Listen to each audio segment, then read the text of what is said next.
Então, galera, vamos estar continuando a aula de dilatação. Agora a gente vai estar falando da dilatação volumétrica. Quando a gente fala de dilatação volumétrica, a gente está falando de uma dilatação em três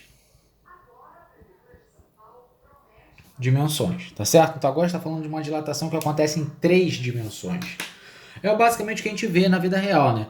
É a dilatação de um cubo, é a dilatação de uma cadeira, é a dilatação dos líquidos. Tudo que eu falo da vida real é dilatação volumétrica. Só que em algumas situações, né, às vezes não era necessário a gente verificar tudo, a gente queria saber a variação da área. Não importava a espessura. Então a gente queria saber a variação do comprimento. Então, dependendo da análise, vai ser linear, superficial ou volumétrica. Aqui eu estou pegando a mais geral de todas, a volumétrica, quando as três dimensões são importantes. Quando a gente coloca a dilatação volumétrica, a gente tem uma expressão que é muito parecida com o que a gente já tinha visto. Variação do volume, ela é o volume inicial vezes o gama vezes o ΔT. Então essa é a minha formulazinha que envolve a dilatação volumétrica. Só que o que significa cada um desses termos?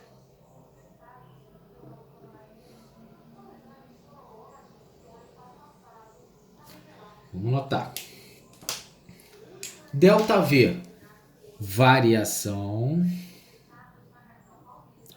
do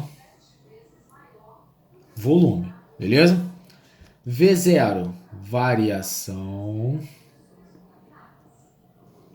não, foi mal, volume inicial, beleza? Então V0 é o volume inicial. Quem é o gama?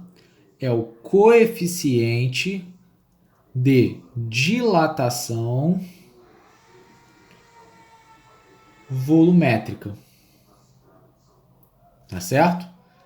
E o ΔT, variação da temperatura. Então tem cada uma dessas variáveis são representadas por uma certa característica. Ela é muito próxima à fórmula que a gente já viu de dilatação linear e de dilatação superficial, tá certo? Só que agora eu estou usando o gama, porque é o coeficiente de dilatação volumétrica, e ΔV e V0, porque eu estou falando de volume, certo? ΔT, em algumas situações também é utilizado o Δθ. O que consigo perceber de forma geral num problema desse tipo? Eu tenho, por exemplo, um cubo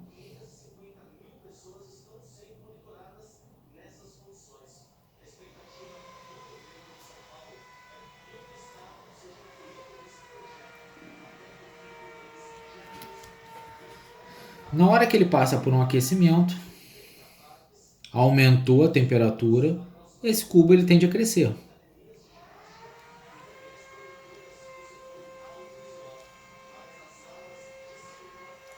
Então esse cubo cresceu. Ele só cresce porque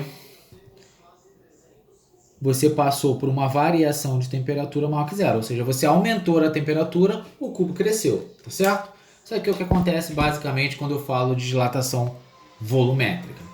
Só que gama também tem uma relação importante com o alfa. Eu posso falar que o meu gama é 3 vezes o alfa, que nem a gente fez a relação do beta com o alfa. Então tá aqui. Beleza? Só que quem é esse cara aqui, só para lembrar, esse cara aqui, ele é o coeficiente de dilatação linear. Beleza? Esse cara é o coeficiente de dilatação linear, vezes 3 é o coeficiente de dilatação volumétrica. A gente também pode abrir essa formulazinha, né? Se eu abrir, repetir ela, ΔV igual a V0 vezes o gama vezes ΔT. Só que ΔV é V final menos V inicial, igual a gente fez lá atrás. Se eu jogar o V0 para o outro lado, vai ficar V0 mais V0 gama delta T. Vou colocar o V0 em evidência.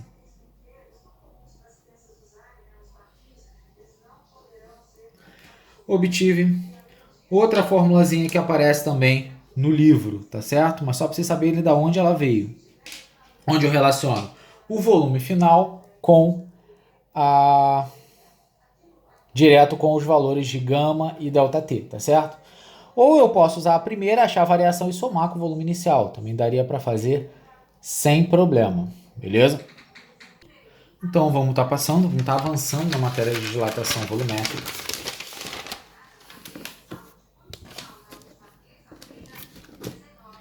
Que é o seguinte aí, vamos lá.